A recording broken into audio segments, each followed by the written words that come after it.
All right, so coming to you from behind the shop, this is where I process all my junk. Washing machines, old engines, some car parts, kind of got stuff stacked along the wall there. Semi-organized. But I want to talk to you about my Vespa.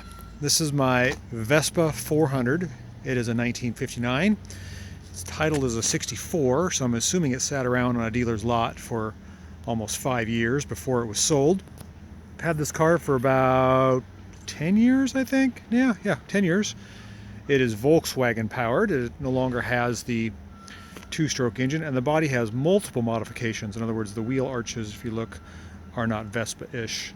It has quite a lot of modifications. It has a Volkswagen subframe, a Volkswagen transmission, a completely blanked out dash, a leather steering wheel. The seating position has been moved back.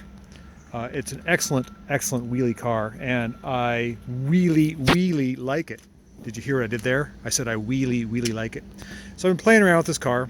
I have been for the last 10 years. I love it to death. And I had a weird experience. I'm going to share that with you.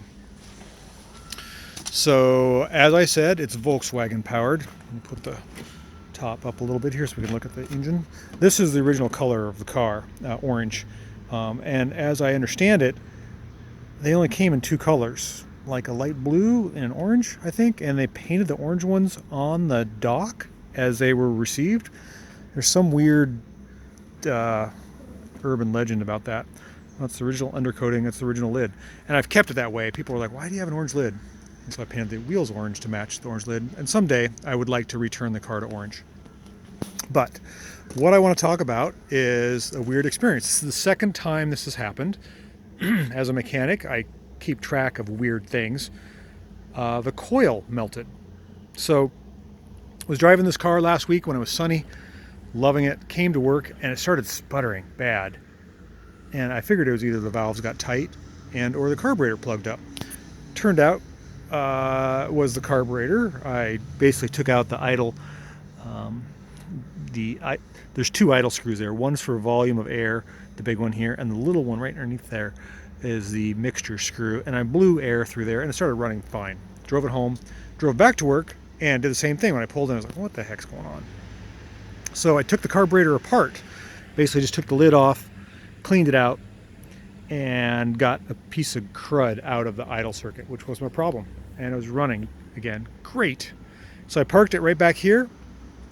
But what I didn't do is I left the key on. In other words, I left the key on in the accessory position. And when I came back out, there was a huge puddle under the car. And I thought, well, that's weird. It leaked all the fuel out. It wasn't the fuel. It was the coil. Can you see the top of that coil is all bent? This is an MSD Blaster 2 coil. They're great. Love these things. But what happened is I left the key on. The coil got super hot. It melted the top out because it's in an upside down prone position, and all the oil from the coil, which smells like, and in fact I can still smell it. It smells like creosote on a phone pole. It's awful. Really tar, heavy oil smell. And it left a big patch on my concrete right there. You can see, kind of etched the asphalt, and it got all over the exhaust, and of course leaked oil all over. And I was like, what the? So I put a new coil on it because obviously I knew the coil was ruined and the engine wouldn't start. The engine did not start. So the electronic ignition, which is the Pertronics inside the distributor, also took a hit. So it shorted out both the ignition and the coil from leaving the key on. That's the second time that's happened. I don't know if it's an issue with Pertronics or with the coil or what, but I came out here after realizing I left the key on and the coil was way too hot to touch.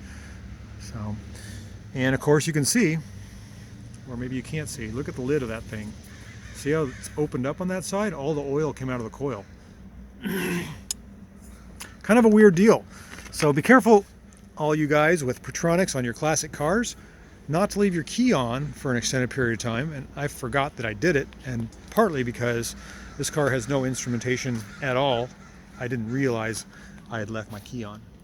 So it runs good now. Let's fire it up for you.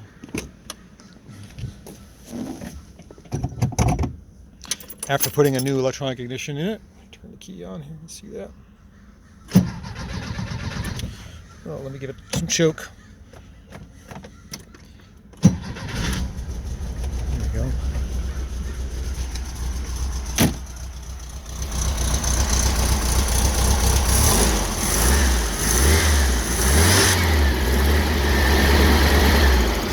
Sweet runner.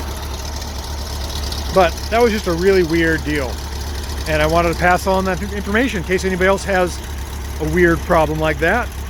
I kind of showcase weird problems on my channel. I'm going to turn the key off here. I love this car. And I'm going to drive it home today. It's going to be sunny once the clouds and the fogs break. And going to have a really good time. Really good time. Thanks for watching.